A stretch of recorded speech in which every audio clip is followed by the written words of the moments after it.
Bom dia. Essa é uma regravação, uma nova gravação da mensagem em função de uma questão, de uma falhazinha técnica que tivemos, circunstancial, durante a transmissão do ao vivo da mensagem nesse último domingo. Então por isso bom dia e não dessa vez boa noite. Mas nós estamos na última volta, na última curva da última volta da nossa série de mensagens chamada José, Instrumento de Bênção. E vocês já devem ter percebido que muitos dos nossos estudos acabam repetindo alguns temas. Por exemplo, falamos sobre a soberania de Deus algumas vezes. Talvez mais do que sobre a soberania de Deus, nós falamos sobre a providência de Deus. Um outro assunto que eu comentei bastante foi a questão da piedade de José, a consciência dele em saber que Deus está sempre presente. Um outro assunto que constantemente eu os lembro, essa história ela não existe somente para nos ensinar a sermos melhores pessoas, melhores cristãos. Ela existe para que conheçamos a verdade que, quando crida, nos torna cristãos. Ela nos mostra que a história foi direcionada conforme o plano redentor de Deus, de que em Jesus Cristo nós temos os nossos pecados perdoados, desde que tenhamos fé no Evangelho, que é a morte e a ressurreição de Jesus Cristo. Na semana passada, nós vimos a fidelidade do povo de Deus como um instrumento de bênção pessoal e coletiva. Ou seja, a fidelidade do povo com quem Deus tinha um pacto resultava em bênção tanto para o próprio povo, para Israel, quanto para os outros povos, em especial o povo egípcio, mas todos aqueles que se agregaram àquela região porque passavam fome em função da seca daquele tempo que existia. E quando vivemos de acordo com a vontade de Deus, nós mostramos um paradigma, um estilo de vida ao mundo que ele não entende. Ainda assim, apesar dessa incompreensão, o fato de todos nós termos sido criados à imagem e semelhança de Deus, existe algo dentro de nós que faz com que cada um de nós desejemos a vida eterna. E sobre isso, Salomão disse o seguinte em Eclesiastes capítulo 3, versículo 11. Também pôs no coração do homem anseio pela eternidade.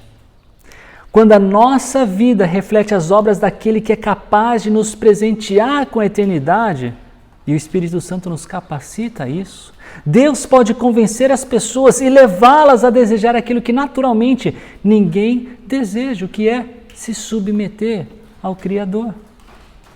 Naturalmente nós não queremos isso, não queremos viver conforme Deus nos ensina. Nós queremos fazer tudo conforme o nosso próprio desejo. Inclusive o que nós chamamos de bom, ou pensamos ser bom. Eu quero que meus filhos sejam educados do meu jeito, porque eu creio que do meu jeito é bom. Eu quero ganhar dinheiro do meu jeito, porque eu acredito que do meu jeito é bom. Eu quero servir na igreja do meu jeito. Eu quero amar do meu jeito. Meu. Quando queremos fazer as coisas do nosso jeito, do meu jeito, na verdade, nós estamos fazendo de um jeito egoísta e antropocêntrico. É o meu jeito, é o jeito humano que tem que prevalecer. Um jeito que exalta o ser humano e se esquece de Deus. Um Deus que nunca se esquece de nós e nos usa para abençoar outras pessoas e até mesmo os nossos inimigos. Por isso, vamos orar. Antes de entrar no texto aqui, vamos contemplar hoje no nosso estudo. Senhor, muito obrigado pela oportunidade dessa regravação, de alguma forma deixar a mensagem, Pai, disponível para caso alguém queira escutá-la, verificá-la, enfim, Senhor. Que a Tua mensagem realmente seja pregada e os nossos corações transformados à medida que nós aprendemos mais do nosso Criador.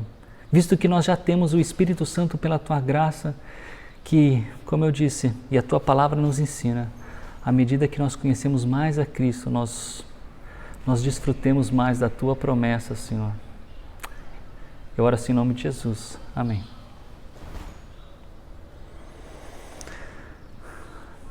Então hoje nós vamos cobrir o capítulo 48 e quase todo o capítulo 49 de Gênesis. E para isso eu vou contar com a ajuda de algumas crianças do nosso meio. E de todas as mensagens que foram dadas nessa série, essa é a primeira vez é um pouco mais comprida. Então, enquanto vocês acompanham agora as crianças lendo para todos nós, eu te convido a abrir a sua Bíblia ou no seu celular a verificar o texto junto. Então vamos começar com o capítulo 48 primeiro.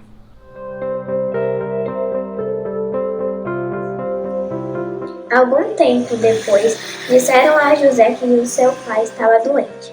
Então José foi visitá-lo, levando consigo os seus 2 filhos, Efraim e Manassés. Alguém foi dizer a Jacó: o seu filho José veio de visitá-lo. Jacó fez um esforço e sentou na cama.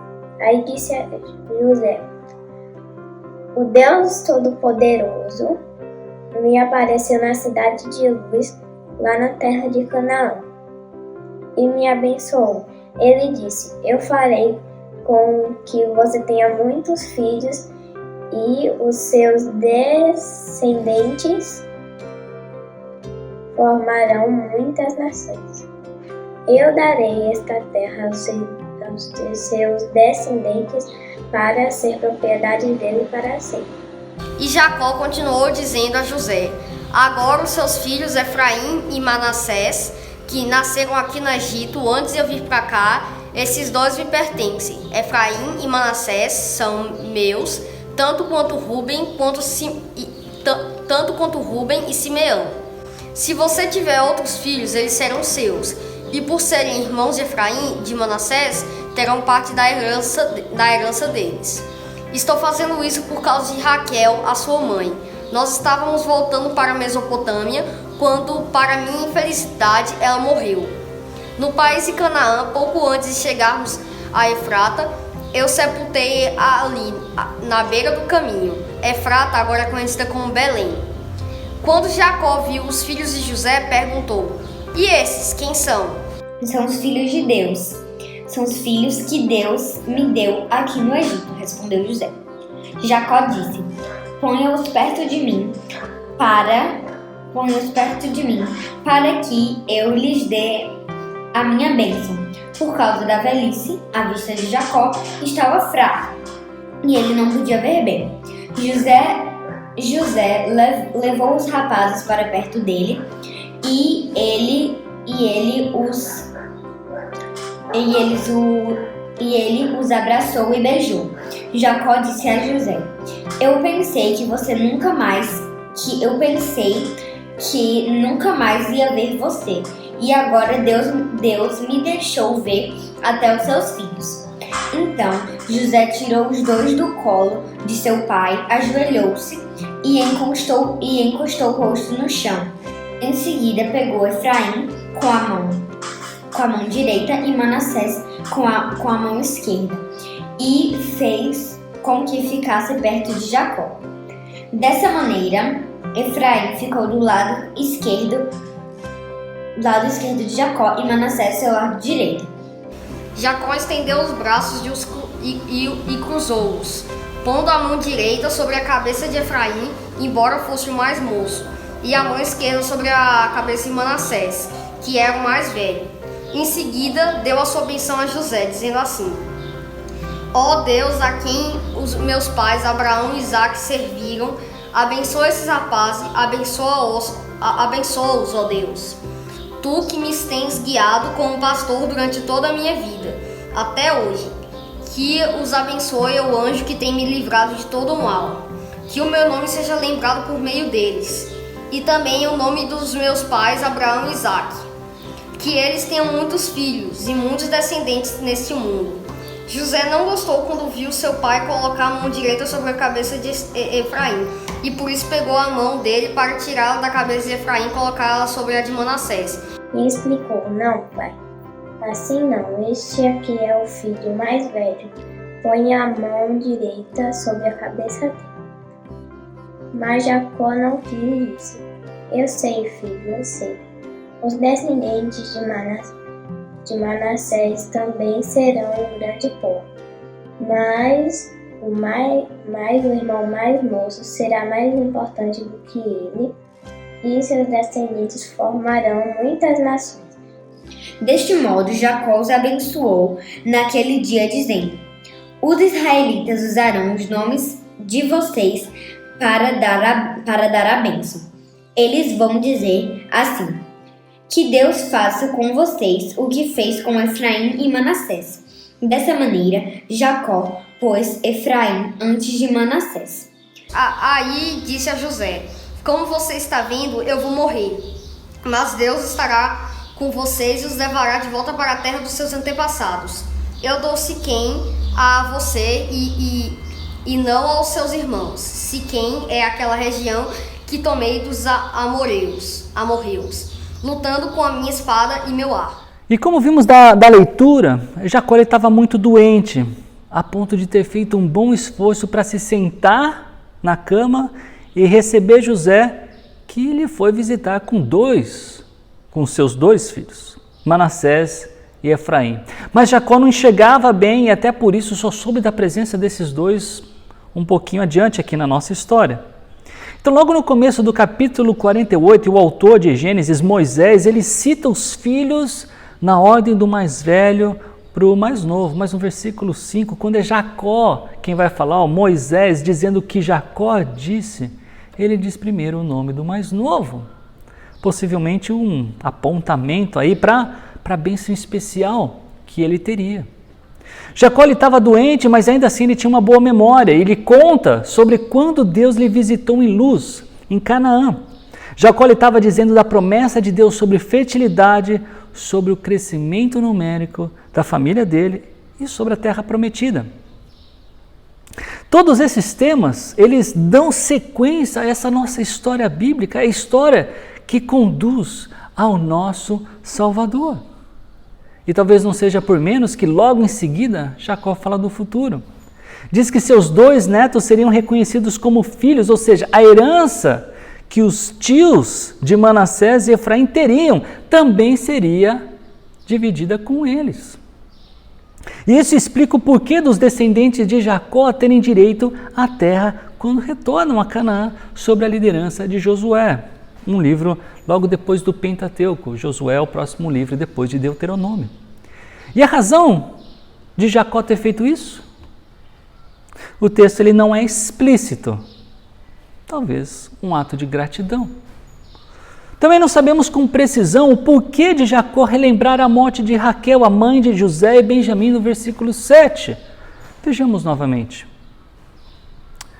Quando eu voltava de Padã, para minha tristeza, Raquel morreu em Canaã, quando ainda estávamos a caminho a pouca distância de Efrata. Eu a sepultei ali, ao lado do caminho para Efrata, que é Belém.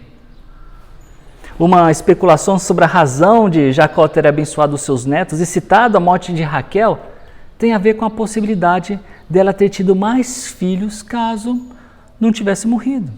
Desse modo, elevar os netos como filhos é uma possível representação do que poderia ter acontecido. Grifa, especulação. E é logo depois disso que Jacó pergunta pelas 2 crianças que estavam com José. Como nós lemos, e eu disse, Jacó não enxergava bem. E ele perguntou, quem são?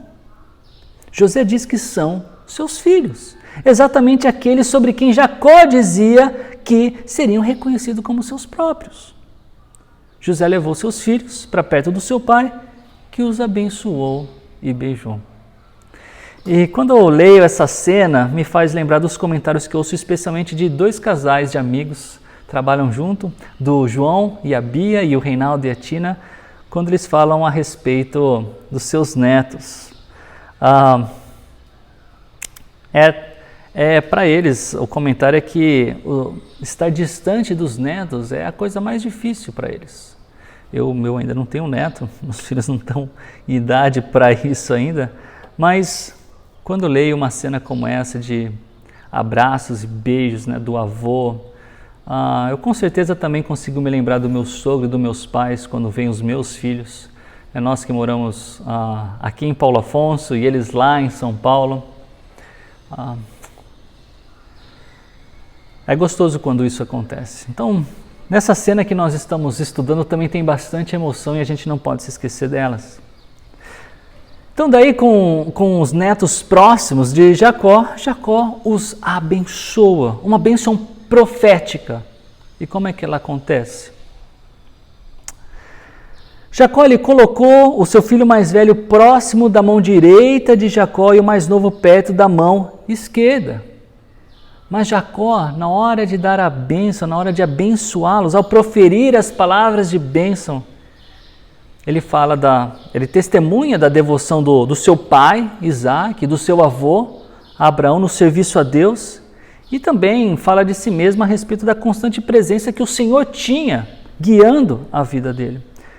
Mas José ele não gosta de ter o seu pai cruzando as mãos para abençoar os filhos. E até por isso, José pega na mão do pai como se fosse corrigi-lo. Não, essa mão tem que ficar aqui, pai. Mas o plano não era como o que José esperava com seus filhos. E que, aliás, ele mesmo havia dito no versículo 9, serem filhos que Deus deu para ele. Jacó disse para José que Manassés, o mais velho, também seria uma grande nação, mas que Efraim seria maior. E como sabemos, essa história do mais novo ser o escolhido para receber as bênçãos não é nova. Ismael, que era filho de Abraão, o primeiro dele, não foi o escolhido, mas sim Isaque. Esaú era gêmeo de Jacó, ainda assim foi ele quem saiu primeiro e, portanto, o mais velho, não foi ele o escolhido. Aliás, Rebeca sabia que Jacó teria proeminência nisso. Rubem era o mais velho de Jacó, mas José era o 11º filho e era o preferido, e ainda assim, aquele que daria sequência à linhagem messiânica era o 4º filho, Judá. Interessante é que a preocupação de José é somente com a imposição da mão direita de Jacó sobre Efraim, porque a bênção, leia de novo, ela é igual tanto para Efraim quanto para Manassés. Mas de alguma forma a intuição ou aquilo que José percebeu tinha um fundo de verdade. A mão direita tinha uma representatividade diferente. Havia então essa diferença, e uma diferença que estava sendo guiada por Deus e não podia ser desfeita, à semelhança da bênção que aconteceu de Isaque para Jacó e depois para Esaú. O versículo 21 ele pode ser um pouquinho confuso. Com quem Jacó está falando? O plural é que nos mostra que Jacó, ainda que tenha direcionado sua fala para José, ele está falando de toda a sua família. Deus levará todos vocês de volta à terra de seus pais, que nada mais era que a terra prometida pelo próprio Senhor. Terra essa que é hoje tema de um palco de guerra, tema esse que na verdade permeia toda a Bíblia. E voltando, é um palco de guerra no Oriente Médio, por exemplo, entre os israelenses palestinos e os israelenses judeus. Pessoalmente, eu não acredito, dando minha opinião aqui a respeito disso, eu não acredito que esse conflito, que ele é econômico, ele é político, mas ele também é religioso, será resolvido pelas mãos dos homens. Cristo é quem vai resolver isso. E quando? Ninguém sabe. Mas nós sabemos que esse dia virá e nós devemos viver na expectativa iminente desse dia. O versículo 22 também não é tão claro, porque a palavra hebraica, Shechem, ela pode ser traduzida, por exemplo, como nome próprio, Shequem, Siquém, como na nova tradução linguagem de hoje. Ela pode ser, como tem na nossa versão aqui, na nova versão internacional, uma região montanhosa, ou também como a nova versão transformadora escolheu como porção. Então, afinal de contas, qual é a tradução? Independente da opção, a questão é que José receberia aqui algo mais, algo que era exclusivamente para José. Então disso me faz pensar que Jacó, ainda que um veículo de Deus para abençoar, ele continuava carente da graça e da sabedoria de Deus. Por quê? Primeiro porque a Bíblia diz que todos nós, independente da maturidade com Deus, somos carentes da graça e da sabedoria de Deus. Segundo, e o que destaca aqui é que Jacó já teve um enorme problema na sua família em função de ter privilegiado José sobre os outros filhos. Então, por que será que Jacó ainda fazia isso? O capítulo 49 vai dar sequência às bênçãos de Jacó. Só que para os filhos dele, não para os netos, para os filhos de José. Mas antes de entrar no capítulo 49, eu queria lhes chamar a atenção, fazer uma observação importante referente ao capítulo 48. E isso tem a ver com a importância de conhecermos a história. Então, Miguel de Cervantes, um poeta espanhol, ele disse: a história é adversária do tempo, repositório dos fatos, testemunha do passado, exemplo do presente, advertência do futuro. Conhecer a história não é uma mera informação do que aconteceu, mas de como chegamos até aqui. Ela explica a situação em que nos encontramos e, por meio dela, podemos inclusive predizer muita coisa sobre o futuro. E uma história mais que especial é a história que Deus deixou revelada para nós, ou a que Ele decidiu que fosse revelada para a gente. Antes de Jacó dar a sua bênção, ele disse para José sobre a bênção que ele havia recebido de Deus. Ele compartilhava com José a história que ele teve com Deus. E se você está escutando essa mensagem, se você faz parte da Igreja de Cristo, foi porque alguém que conhecia essa história das bênçãos de Deus lhe contou sobre a maior bênção que qualquer ser humano pode receber. Não é dinheiro, não é trabalho, não é poder, não é fama, não é beleza, também não é saúde. Até, aliás, eu escuto com frequência a frase, né? Deus dando saúde, o resto nós vamos atrás. E saúde também não é a maior bênção. A maior bênção é a salvação. Mesmo com pouca saúde, uma pessoa salva tem o que ninguém pode adquirir sem a graça de Deus. Ninguém pode levar o seu dinheiro, o seu trabalho, a sua fama, o seu poder, a sua beleza para o céu. Saúde é algo que todos nós desejamos, mas com ela ou sem ela, uma pessoa não desfruta da vida eterna sem ter os seus pecados perdoados por Deus. O que nós podemos levar é o selo do Espírito Santo, que possui todos aqueles que creram em Cristo. As pessoas que conhecem a maior bênção de Deus devem ser pessoas que servem a Deus como canal de bênção. Nós que fomos abençoados com todas as bênçãos espirituais nas regiões celestiais em Cristo, Efésios capítulo 1, devemos compartilhar as bênçãos dele.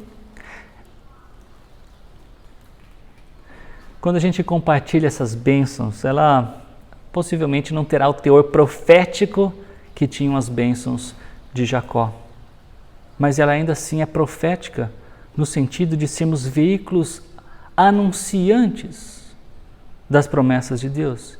E que quando ouvimos e fazemos conforme o que ouvimos, vindo da palavra do Senhor, nós nos tornamos recipientes das bênçãos de Deus, do cumprimento dessas promessas. Então vamos ver agora quase todo o capítulo 49, mais uma vez, as crianças são aquelas que lerão para a gente o capítulo 49, acompanhe na sua Bíblia.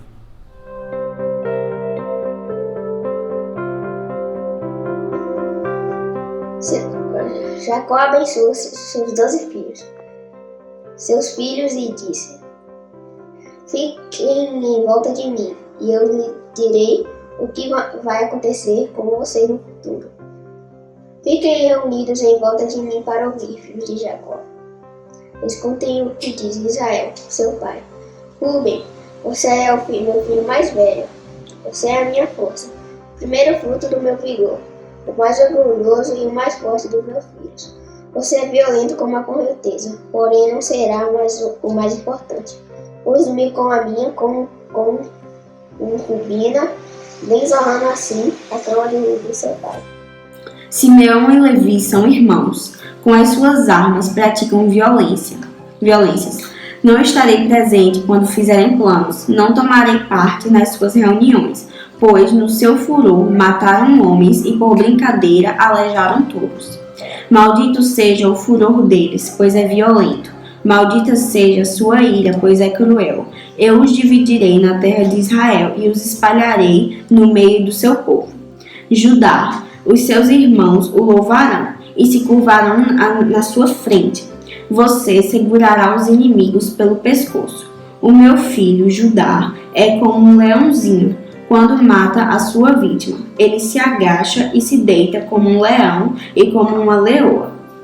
Quem tem a coragem de mexer com ele? Judá vai segurar o cetro de rei, e os seus descendentes sempre governarão. As nações lhe trarão presentes e os povos lhe obedecerão. Ele amarra o seu jumentinho numa parreira e na melhor parreira que há. Ele lava as suas roupas no vinho, lava a sua capa no vinho, cor de sangue. Os seus olhos estão vermelhos de beber vinho, os seus dentes estão brancos de beber leite. Zebulão morará no litoral. Onde haverá portos para navios, a sua fronteira chegará até Sidom. Issacar é como um jumento forte, deitado entre suas cargas.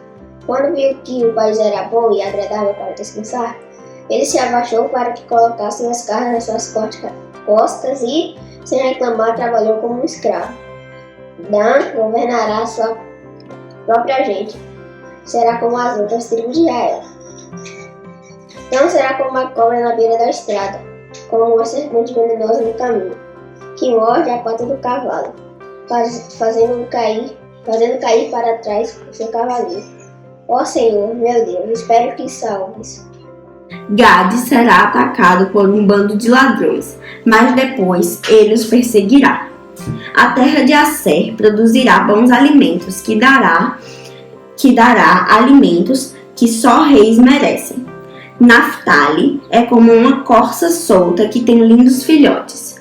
José é como uma planta perto de uma fonte. Ele dá muita fruta e os seus galhos sobem pelo muro. Os inimigos o atacam com violência e o perseguem como os seus arcos e flechas. Porém, o seu arco ficou firme e os seus braços continuaram fortes pela força do poderoso Jacó, pelo nome do pastor, a rocha de Israel. O Deus do seu pai ajudará José, o Todo-Poderoso lhe dará bênçãos. Bênçãos do céu, bênçãos de águas que ficam debaixo da terra, bênçãos de muitos animais e muitos filhos, bênçãos de cereais e de flores, bênçãos de montanhas antigas, coisas deliciosas dos montes eternos. Todas essas bênçãos estejam sobre a cabeça de José, sobre a testa daquele que foi escolhido entre os seus irmãos.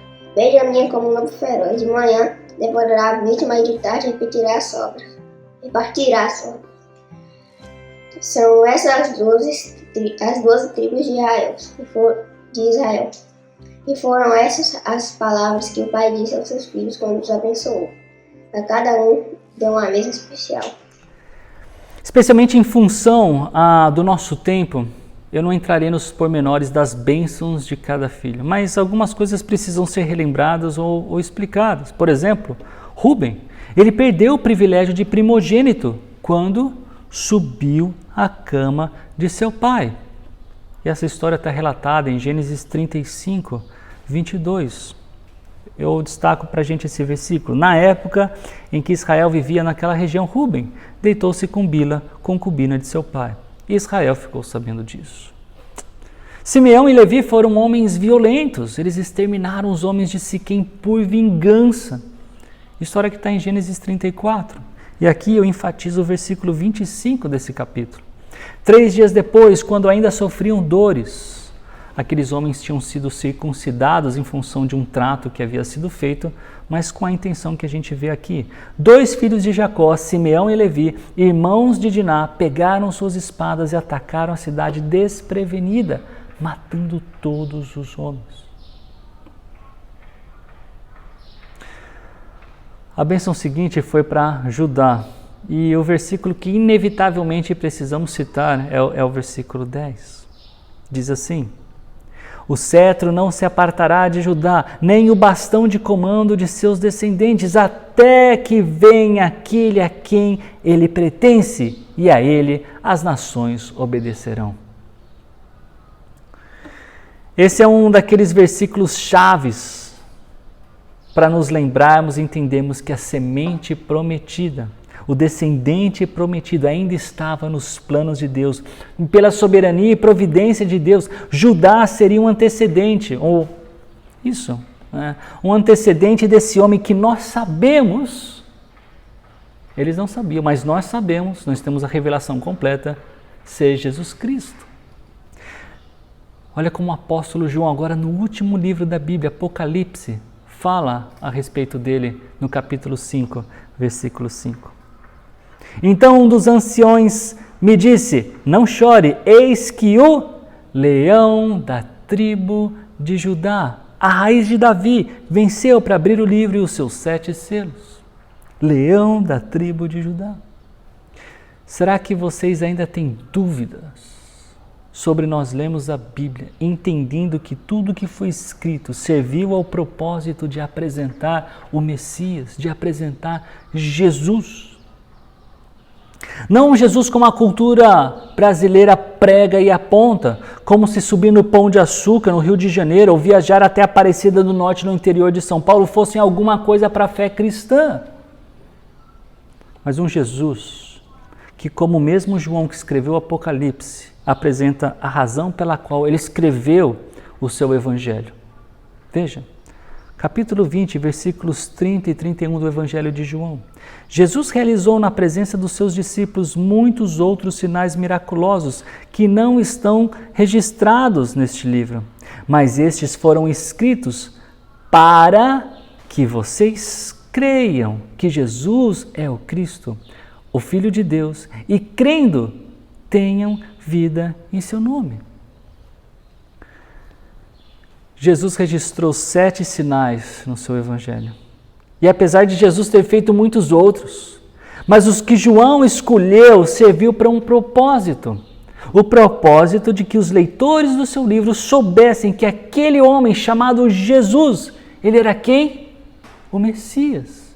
Ele era Cristo. E sabendo que ele era o Cristo, os leitores crescem nele. Porque crendo nele, existe um novo nascimento, uma nova vida, a vida eterna ao lado de Deus. Se algum de vocês não entendeu que a Bíblia é muito mais do que um livro a respeito de como eu devo viver, mande um e-mail para mim, me procure, comente. Pior do que fazer a pergunta envergonhado, ter vergonha de fazer essa pergunta ou de ter essa dúvida, de revelá-la, é permanecer calado em vergonha. Bem, o texto continua conforme já lemos e Jacó abençoa Zebulon, Issacar e Dan. E depois disso, ele faz uma interjeição. Ele diz: ó Senhor, eu espero a tua libertação. Talvez Jacó tenha feito isso como um lembrete indireto para que seus filhos dependessem de Deus. Ou talvez ele estivesse expressando seu desejo por essa esperança messiânica. Nós não sabemos com certeza. Mas nós sabemos que ele continua a abençoar na sequência Gade, Asser, Naftali, para então chegar em José, sobre quem ele diz ser frutífero, vitorioso e próspero. Nesse trecho, Jacó usa diversos nomes se referindo a Deus: mão do poderoso, pastor, rocha de Israel, Deus de seu pai, todo-poderoso, abençoador das bênçãos do alto, das profundezas, da fertilidade, da fartura. Patriarca Jacó, ele conhecia Deus. E ele sabia que Deus abençoa os seus.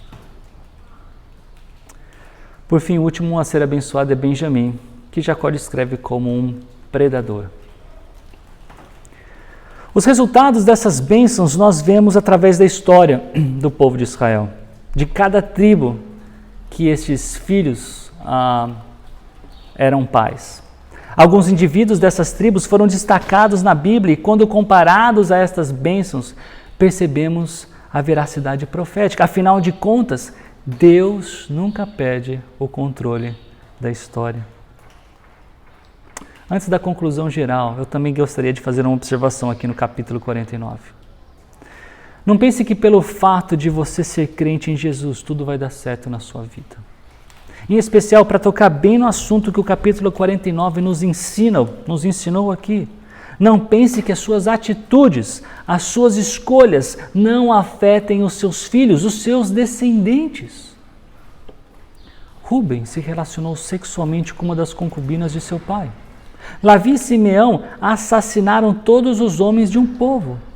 Jacó levou em conta as atitudes que eles tiveram na hora de abençoá-los. Um contraste muito grande com isso foi a fidelidade de José a Deus, abençoado pelo Senhor a todo tempo.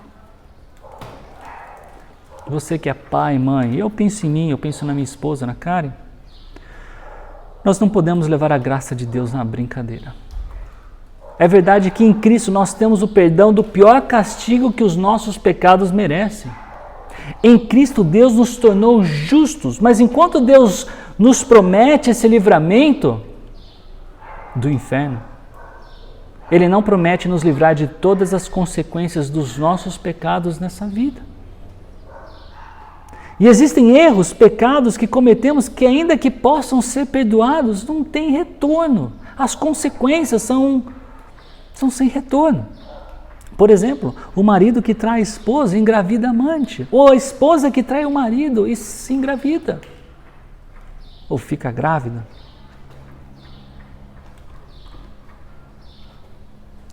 Não tem volta.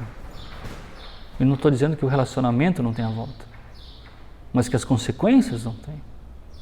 Pelo menos parte delas.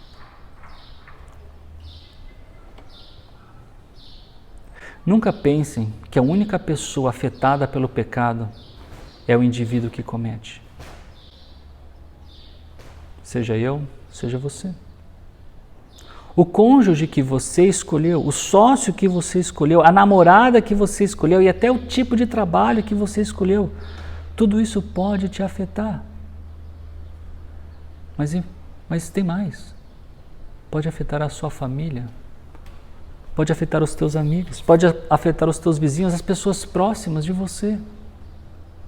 Escolha os amigos errados e você verá aquilo que você planta hoje, um dia será colhido e o Senhor, justo e bondoso, sabe o que você tem plantado. Acho pouco provável que vocês não tenham percebido a palavra-chave desses dois capítulos. Bênção. É Jacó abençoando os seus netos, é Jacó abençoando os seus filhos, é o mundo sendo abençoado por um Deus abençoador, que escolheu um povo por meio de quem todos os povos seriam abençoados. Depois da ascensão de Jesus, numa pregação do apóstolo Pedro, ele disse o seguinte aos judeus, Atos, capítulo 3, versículo 26. Tendo Deus ressuscitado o seu servo, enviou primeiramente a vocês para abençoá-los, convertendo cada um de vocês das suas maldades. Interessantemente, antes dessa frase, ele disse, o Deus de Abraão, de Isaque e de Jacó, o Deus dos nossos antepassados glorificou o seu servo Jesus, a quem vocês entregaram para ser morto e negaram perante Pilatos. A vida dos patriarcas estava ligada a Jesus desde o começo. O que foi narrado sobre eles é, na verdade, a introdução de uma história que tem como personagem principal Jesus Cristo. Os hebreus, depois chamados israelitas, depois chamados de judeus, foram o povo que este versículo de Atos está dizendo, enviou primeiramente a você. E para quê? Para abençoá-los. Uma bênção que servia para que eles não andassem segundo os seus costumes, mas segundo a vontade do único Deus. E isso somente é possível quando Deus interfere na nossa vida. E a bênção de Deus não é exclusiva para os descendentes de Abraão, Isaque e Jacó, descendentes de sangue. Olha como Paulo, que era judeu, escreve aos romanos. Capítulo 10, versículos 12 e 13.